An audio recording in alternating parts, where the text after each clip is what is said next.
అందరికీ నమస్కారం.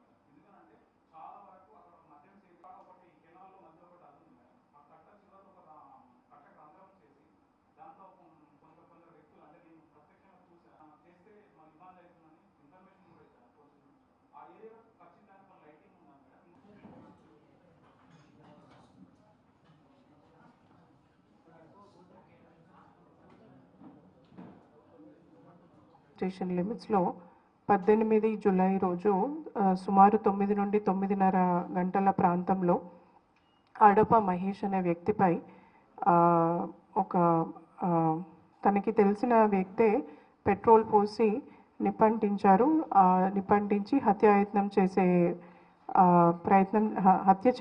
ప్రయత్నం చేశారని మాకు ఇన్ఫర్మేషన్ వచ్చింది. వెంటనే హాస్పిటల్కి తనని తరలించడము, ఆ తర్వాత పొద్దున 7 గంటలకి ఆ హత్యాయత్నం కింద కేసు కూడా గీసుకొండ పోలీస్ స్టేషన్ లిమిట్స్లో నమోదు చేయడం జరిగింది. ఈ విషయంలో అడప మహేష్ అదే రోజు 19వ తేదీ సుమారు 3 గంటల ప్రాంతంలో హైదరాబాద్కి తరలిస్తుండగా మృతి చెందడం జరిగింది. ఈ విషయమై అదే కేసుని మర్డర్ కేసు కింద అండర్ సెక్షన్ 61, 103, 1 ఆఫ్ BNS మరియు ఇతర సెక్షన్స్ కింద కేసు నమోదు చేసి దర్యాప్తు చేశాము. అయితే ఈ పత్తి కుమారస్వామికి ఉన్న పాత క్రిమినల్ యాంటిసిడెంట్స్ని దృష్టిలో పెట్టుకొని అట్లాగే అదే నేరంలో పాల్పంచుకున్న ఇతర వ్యక్తులు ఎవరైతే ఉన్నారో వారందరూ కూడా ఒక గ్యాంగ్గా ఏర్పడినట్టు మాకు ఇన్ఫర్మేషన్ ఉంది. ఆ విషయమై మేము అన్ని జాగ్రత్తలు తీసుకొని 6 టీమ్స్ తయారు చేయడం జరిగింది. ఎందుకంటే అందరి కళ్ళ ముందు ఐ విట్నెసెస్ ఉండగా ఇట్లాంటి నేరం జరగడము డెఫినెట్లీ ప్రజలకి కొంత ఇబ్బంది కలిగించే పరిస్థితి. సో దాంట్లో మేము వెంటనే DCP ఆధ్వర్యంలో పలు దర్యాప్తు బృందాలని రంగంలోకి దించడం జరిగింది. ఆ కృషిలో భాగంగానే మేము నిన్న ఉదయం సుమారు 10 గంటల ప్రాంతంలో ఈ నేరానికి పాల్పడిన వ్యక్తులను అరెస్ట్ చేయడం.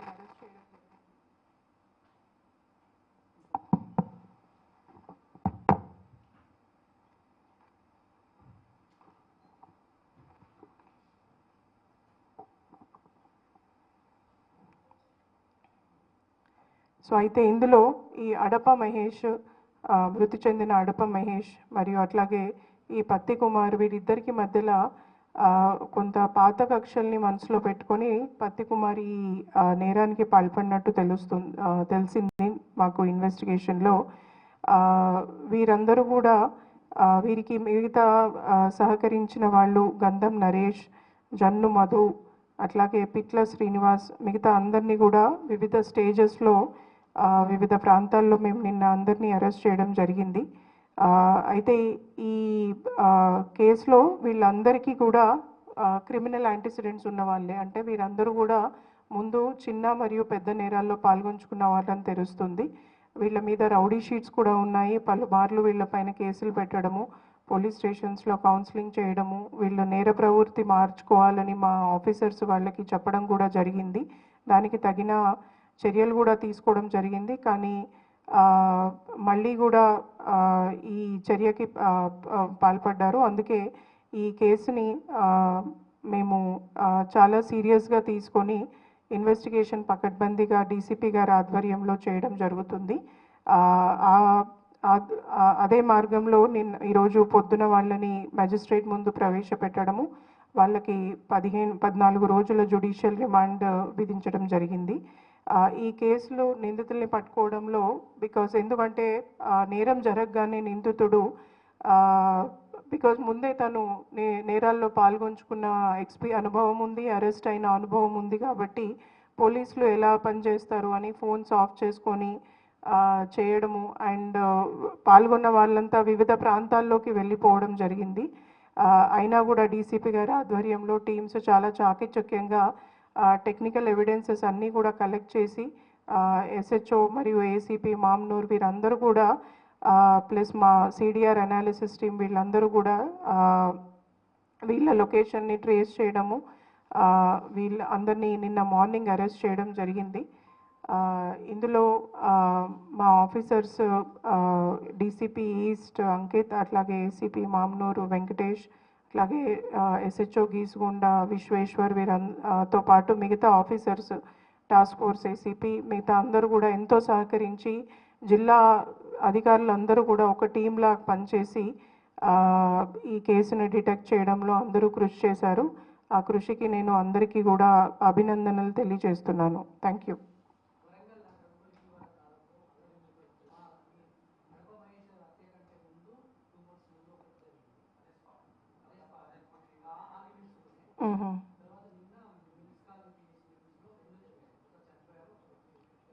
అవును,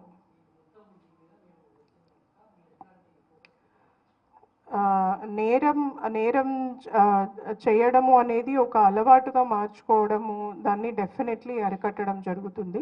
మా పోలీస్ స్టేషన్స్లో ఉన్న ఇన్ఫర్మేషన్, మా సిపి ఆఫీస్లో ఉన్న ఇన్ఫర్మేషన్ ప్రకారము 700 పైగా రౌడీ షీట్స్ ఉన్నాయి.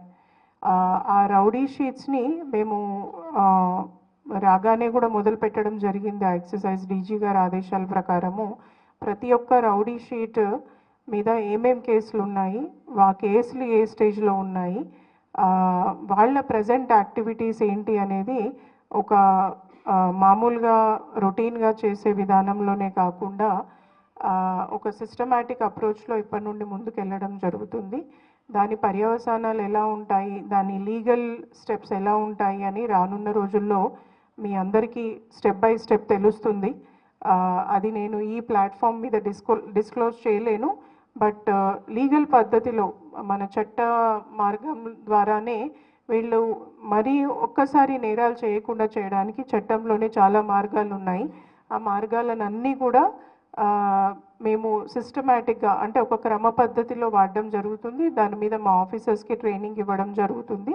ఎట్టి పరిస్థితుల్లో కూడా ఏదైనా పర్సనల్ కక్షల వల్ల తాగిన మైకంలో చేయడము ఆ నేరాలు వేరు. బట్ ప్రజలకి భయాందోళనలు కలిగించే నేరాలు చేసే వాళ్ళే మళ్ళీ మళ్ళీ చేసే నేరాలు చేయడం వేరు. ఈ దృష్టిలో నేను ప్రజలకి మీడియా ద్వారా తెలియజేయదలుచుకున్నది ఏంటంటే, ఎవరైనా ఇట్లాంటి వ్యక్తి ఏదైనా నేరాలకు పాల్పడుతున్నాడు, భయపెడుతున్నాడు, ఎక్స్టార్షన్ లాంటి యాక్టివిటీస్ చేస్తున్నారు, ఆర్ చిన్న చిన్న ఆయుధాలు, చిన్న కత్తి కావచ్చు, డమ్మీ వెపన్ కావచ్చు, ఇట్లాంటివన్నీ కట్టుకొని ప్రజల్ని భయపడే పరిస్థితికి తీసుకొస్తున్నారు అనేది ఉంటే మీరు ఎటువంటి భయం లేకుండా మాకు ఇన్ఫర్మేషన్ అందించండి. మా ఆఫీసర్స్ అందరము కూడా మేము అవైలబుల్గానే ఉన్నాము. ప్రజలు కూడా మీ డీటెయిల్స్ ఎక్కడ డిస్క్లోజ్ చేయకుండా కూడా మాకు ఆ ఇన్ఫర్మేషన్ వస్తే వాళ్ళ మీద మేము ఎట్లాంటి చర్యలు తీసుకోవాలి, ఓవర్ట్గా కోవర్ట్గా 2 రకాల చర్యలు తీసుకోవడానికి మాకు అవకాశం ఉంటుంది. ప్రజల సేఫ్టీకి భంగం కలిగించే ఎవరిని కూడా వదిలిపెట్టడం జరగదు. తప్పకుండా చట్టమైన పరమైన చర్యలు, బికాజ్ ప్రజల్లో లా అండ్ ఆర్డర్ ఎంత ఇంపార్టెంటో ప్రజలకి సెన్స్ ఆఫ్ సేఫ్టీ అంటే మేమందరము భద్రంగానే ఉన్నాము అనే సేఫ్టీ కూడా చాలా ఇంపార్టెంట్. అట్లాగే వరంగల్ టీమ్స్ ఏవైతే ఉన్నాయో చాలా టెక్నికల్లీ వెరీ సౌండ్ టీమ్స్. దొంగలు మేము అనుకున్న వాళ్ళు ఎవరు మమ్మల్ని మాకు దొరకకుండా వెళ్ళే పరిస్థితి అయితే లేదు. తప్పకుండా నేరస్తులని శిక్ష పడేటట్టు చేయగలిగే కెపాసిటీ మాకుంది. అది రానున్న రోజుల్లో డెఫినెట్లీ మీరే ముందు చూస్తారు. Thank you. ఈ పరిస్థితి ఏదైతే ఉందో మీరు అన్నట్టు అది మేము కూడా గమనించడం జరిగింది. నేను జాయిన్ అయ్యాక చాలామంది ప్రజాప్రతినిధులు, అన్ని లెవెల్స్ ప్రజాప్రతినిధులు కానీ, మీడియా వ్యక్తులు కానీ, కలిసిన ప్రజలు కానీ తప్పకుండా ఈ విషయాన్ని అయితే నా దృష్టిలోకి తీసుకొచ్చారు. నేను కూడా పాతగా ఇక ముందు రిజిస్టర్ అయిన cases de addiction centre visit చేయడం జరిగింది. అక్కడున్న వాళ్ళతో మాట్లాడడం జరిగింది, డాక్టర్స్తో మాట్లాడడం జరిగింది. సో మీరు అన్నట్టు తప్పకుండా ఇది మనకి రానున్న రోజుల్లో ఎదుర్కొనే పెద్ద ఛాలెంజ్ అవ్వబోతుందనే విషయం అర్థమయ్యి ముందు ఉన్న సిపి సార్స్ ఎవరైతే ఉన్నారో వారు ఆల్రెడీ ఒక స్పెషల్ టీమ్ని తయారు చేయడం జరిగింది. ఆ టీం చాలా అద్భుతమైన రిజల్ట్స్ ఇచ్చింది. దాన్ని ఇంకా కూడా స్ట్రెంగ్తెన్ చేస్తూ, అంటే ఒకప్పుడు వరంగల్లో కల్టివేషన్ ఉండేదని మా ఆఫీసర్స్ చెప్తుంటారు, ఐఎమ్ షూర్ మీకు కూడా తెలుసు. ఇప్పుడు ఆ పరిస్థితి లేదు. ఒకప్పుడు వరంగల్ ట్రాన్సిట్ రూట్గా వాడుకునే వాళ్ళు, కాజీపేట లాంటి సెంటర్ ఉండడం వల్ల హైదరాబాద్ని అవాయిడ్ చేస్తూ వెళ్ళొచ్చు అనే ఉద్దేశంతో వరంగల్ ఒక ట్రాన్సిట్ రూట్ లాగా ఉండేది. బట్ ఇప్పుడు ఒక కన్జంప్షన్ యాక్టివిటీ ఎక్కువగా అయ్యిందని తప్పకుండా డేటా చూస్తే తెలుస్తుంది, అండ్ ప్రజల నుండి వచ్చే ఇన్ఫర్మేషన్ ద్వారా కూడా మాకు తెలుస్తుంది. ఆ యాంగిల్లో డెఫినెట్లీ సప్లై నుండి అవేర్నెస్ పెంచడమే కాకుండా అన్ని రకాల చర్యలు ఈగల్ ఆధ్వర్యంలో డీజీ గారు కూడా స్పెషల్గా రివ్యూ చేస్తున్నారు. ఆధ్వర్యంలో ఇంటెలిజెన్స్ కలెక్షన్ అయితే ఏంటి, ఎన్ఫోర్స్మెంట్ అయితే ఏంటి, అట్లాగే మన అవేర్నెస్ కల్పించడం అయితే ఏంటి, డీ అడిక్షన్ అయితే ఏంటి, అన్ని యాంగిల్స్లో కూడా సపరేట్ టీమ్స్ పెట్టి పోలీస్ స్టేషన్లో పనిచేస్తున్న ఆఖరి కానిస్టేబుల్ వరకు ఈ విషయం మీద అవగాహన పెంచే ఏర్పాట్లు చేస్తున్నాము. ప్రతి ఒక్క ఎస్ఐ కూడా, బికాజ్ ఒక ప్రాంతము ఒక ఏరియా అనే డిఫరెన్స్ ఏమీ లేదు. ప్రతి ఒక్క ఎస్ఐ కూడా దీన్ని బాధ్యతగానే తీసుకొని ఏదో డ్రగ్ కంట్రోల్ టీమే చేయాలి, ఈగల్ వాళ్ళే వచ్చి చేయాలి అనేది కాకుండా ప్రతి ఒక్కరు కూడా దీన్ని మన బాధ్యతగా, ఒకప్పుడు లెఫ్ట్ వింగ్ ఎక్స్ట్రీమిజంని ఎట్లా అయితే అందరూ ఓనప్ చేసుకొని దీని మీద పోరాడారో అదే పద్ధతిలో అంతకన్నా ఎక్కువ టెక్నాలజీ, ఎక్కువ ప్రజలతో మమేకమై ఈ ప్రాబ్లమ్ని కంట్రోల్లోకి అట్లీస్ట్ తీసుకోవాలని రావాల్సి ఉంటుంది. సో ఈ యాంగిల్లో నేను చెప్పినట్టు ఇంటెలిజెన్స్, ఎన్ఫోర్స్మెంట్, ఎడ్యుకేషను, అట్లాగే డీ అడిక్షన్, ఈ అన్ని యాంగిల్స్లో కూడా స్ట్రెంగ్తెన్ చేస్తాము. ఇప్పుడున్న అడిక్షన్ ట్రీట్మెంట్ ఫెసిలిటీస్లో బెడ్స్ సరిపోవట్లేదు అనేది వచ్చింది. దాన్ని షిఫ్ట్ చేయడానికి కూడా బడ్జెట్ శాంక్షన్ చేయించుకున్నాను.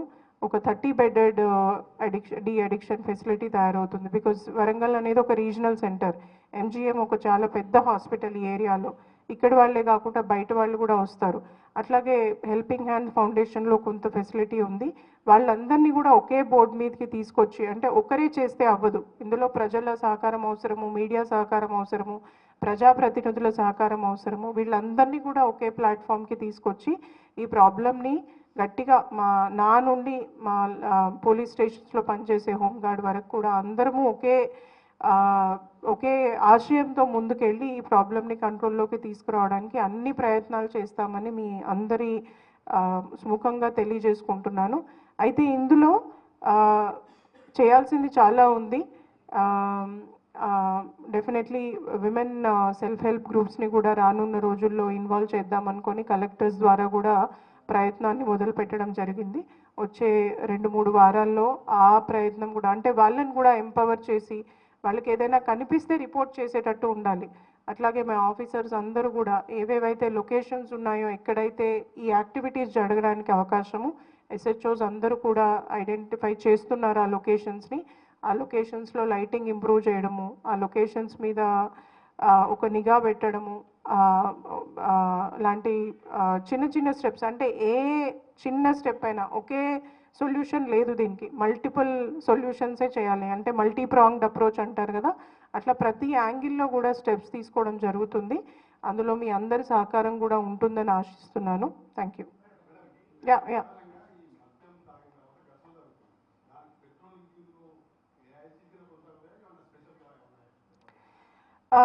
నగరంలో పెట్రోలింగ్ టీమ్స్ ఆల్రెడీ చాలా ఉన్నాయి. బట్ మీరు అన్నట్టు ఒకే ప్రాంతంలో ఏదైనా జరగడము, ఇప్పుడు కొన్ని ఏరియాస్ని నాకు కూడా కొంతమంది ప్రజాప్రతినిధులు నా దృష్టికి తీసుకురావడం జరిగింది. కొన్ని ఏరియాస్లో లైట్ లేకపోవడము, కొన్ని ఏరియాస్లో బెల్ట్ షాప్స్ ఎక్కువగా ఉండడము, రోడ్డు మీదనే ఒక అడ్డాలాగా తయారవ్వడం లాంటి ప్రాంతాలు ఉన్నాయని, అట్లాంటి వాటిని గుర్తించి ఆ ఏరియాలో పెట్రోలింగ్ ఇంటెన్సివ్ చేసే ఆలోచన కూడా చేయడం జరిగింది. డెఫినెట్లీ పెట్రోలింగ్ టీమ్స్ అయితే పెంచుతాము, మిల్స్ కాలనీ కావచ్చు, హనంకొండ కావచ్చు, ఇట్లాంటి ప్రాంతాల్లో. అట్లాగే సీసీ కెమెరా కవరేజ్ కూడా పెంచడం జరుగుతుంది. ఈ చిన్న చిన్న నేరాల్ని, ఏదైతే open drinking or open nuisance, ఇట్లాంటి నేరాల్ని మొగ్గలోనే తుంచితే పెద్ద నేరాలు కాకుండా ఉండే అవకాశం ఉంటుందని నమ్ముతాను. ఆ మార్గంలో మా ఆఫీసర్స్ అందరినీ కూడా ఎంపవర్ చేసి డెఫినెట్లీ చిన్న నేరాలని కట్టడి చేస్తూ పెద్ద నేరాలు జరగకుండా చూసుకుంటామని చెప్తున్నాను. 1 by 1 ప్లీజ్. చేయబోతున్నాను. స్టెప్స్ అన్నీ ఒకేసారి రావు, తప్పకుండా 1 by 1 వి విల్ డూ. మీకు తెలుస్తుంది. Correct correct.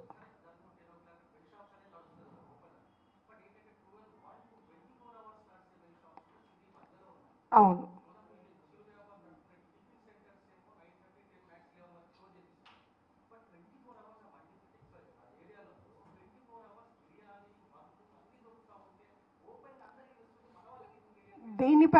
దీనిపైనే స్పెషల్గా ఇన్స్ట్రక్షన్స్ ఇవ్వడం జరిగింది అందరు ఆఫీసర్స్కి. నాకు ఇన్ఫర్మేషన్ రావడము, కొన్ని ఎన్ఫోర్స్మెంట్ చేయించాను. నాకు కూడా ఇవి అర్థం చేసుకుని అంటే ఈ యాక్టివిటీ జరుగుతుంది అన్న అవగాహన ఉంది. దానికి తగ్గట్టు మా ఆఫీసర్స్కి ఇన్స్ట్రక్షన్స్ ఇస్తాము. మళ్ళీ చెప్తున్నాను, చిన్న నేరాలని మొగ్గలోనే నేరంగా నమోదు చేస్తే పెద్ద నేరాలు తగ్గే అవకాశం ఉంటుంది. అది పోలీసింగ్లో ఒక ప్రధానమైన సూత్రం. సో అది కొంతమంది పబ్లిక్కి ఇంతే కదా, షాపే ఓపెన్ చేశారు కదా, ఏముంది ఓపెన్ చేసుకుంటే ఏముంది, మరి రాత్రిపూట ఆకలేదు ఎక్కడికి పోవాలి, ఇవన్నీ వస్తాయి.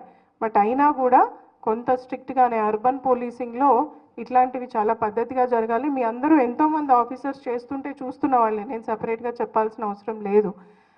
సో అట్లాంటిది నైట్ ఎన్ఫోర్స్మెంట్ కంపల్సరీ స్ట్రిక్ట్గా చేసి నిన్న మొన్న జరిగినట్టు ఈ చిన్న చిన్న గొడవలు కాకుండా తీసుకోవాల్సిన చర్యలన్నీ తీసుకోవడం జరుగుతుంది.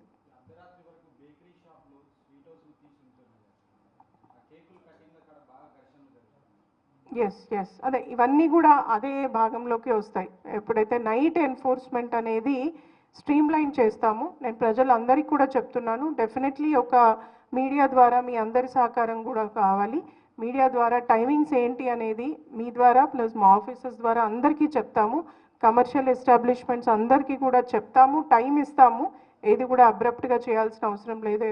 ఒకటైతే చెప్పదలుచుకున్నాను, ఏం చేసినా ప్రజల సేఫ్టీ అండ్ సెక్యూరిటీ దృష్ట్యానే చర్యలు తీసుకోబడతాయి. Thank you. ఇంకా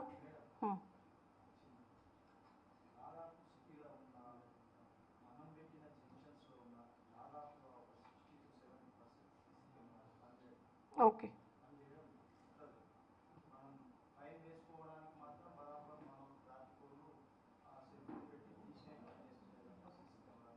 I noted it down. Definitely మీరు అన్నట్టు సీసీ కెమెరాస్ కవరేజ్ పెంచాల్సిన అవసరం ఉంది. అంతకుముందు ఆఫీసర్స్ చాలా కష్టపడి అందరి కోఆపరేషన్తో, మీడియా అయితే ఏంటి, ప్రజలైతే ఏంటి, కొంతమంది దాతలు అయితే ఏంటి, or municipal funds, MLA funds, MP ఫండ్స్తో చాలా ఇన్స్టాల్ చేశారు.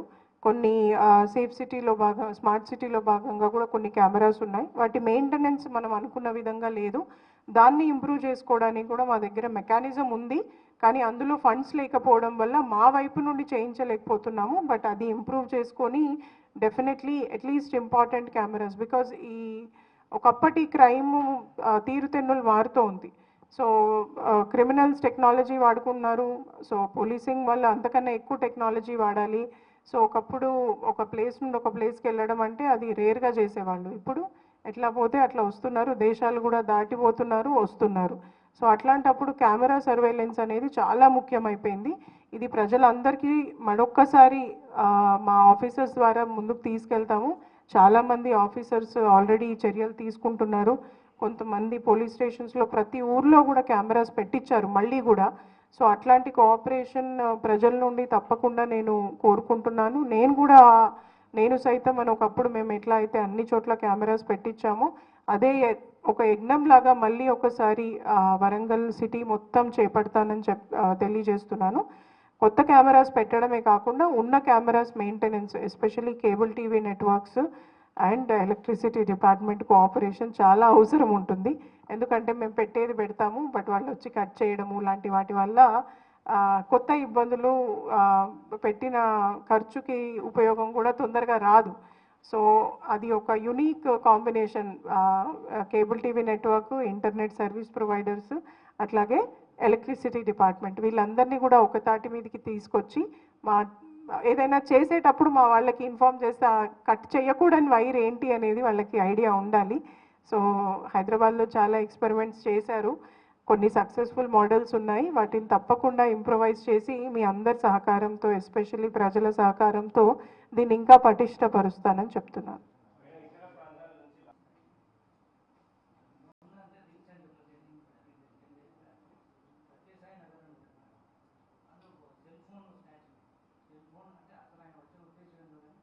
అన్నట్టు మనకి వరంగల్ అనేది ఒక ట్రాన్సిట్ జంక్షన్, హైదరాబాద్ తర్వాత ఇది ఒక ట్రాన్సిట్ జంక్షన్ కాబట్టి బయట రాష్ట్రాల నుండి వచ్చి వెళ్ళే వాళ్ళు, అట్లాగే ట్రాన్సిట్ ట్రైన్స్ చెకింగ్ అనేది ఇంటెన్సివ్గా ఆల్రెడీ చేస్తున్నారు. బట్ దాన్ని మళ్ళీ ఇంకా సిస్టమేటిక్గా చేసే ఏర్పాట్లు కూడా చేస్తాము. అట్లాగే ప్రజలందరికీ ఈ సందర్భంగా నాది ఇంకొక విన్నపము, ఏదైతే బైక్ అఫెన్సెస్ జరుగుతున్నాయో ఇవి కూడా హాట్స్పాట్స్ ఐడెంటిఫై చేయడం జరిగింది. ఆ ప్లేసెస్లో కెమెరాస్ని ఇంటెన్సిఫై చేయడము, అట్లాగే బైక్ పోతే సరే ఎవరో తీసుకెళ్ళి ఉంటారు, ఫైనాన్స్ వాళ్ళు తీసుకెళ్ళి ఉంటారు, ఫ్రెండ్ తీసుకెళ్ళి ఉంటారు అనుకొని మాకు చెప్పడం కూడా లేట్ చెప్తున్నారు కొన్ని సందర్భాల్లో. సో అట్లాంటప్పుడు అది నేరం జరిగాకే బైక్ దొంగతనం చేసిన బైక్ ద్వారా నేరం చేశాడని మాకు తెలుస్తుంది. సో ఆ పరిస్థితులు రాకుండా కొంత ప్రజలు ముందే అవగాహనతో డెఫినెట్లీ మేము జీడబ్ల్యూఎంసీ కోఆపరేషన్ వాళ్ళతో ఆ బైక్ పార్కింగ్ స్ట్రీమ్ లైన్ చేయడము, అట్లాగే బైక్ పార్కింగ్ ఉన్న చోట ఆ షాప్స్ హెల్ప్ తీసుకొని కెమెరాస్ పెట్టడము లాంటి చర్యలు తప్పకుండా మా ఆఫీసర్స్ ఆల్రెడీ కొన్ని చోట్ల చేస్తున్నారు. అది ఆ ఎఫర్ట్స్ ఏవైతే ఉన్నాయో సిటీ అంతా కవర్ అయ్యేటట్టు తప్పకుండా చర్యలు తీసుకుంటామని చెప్తున్నాను. Thank you.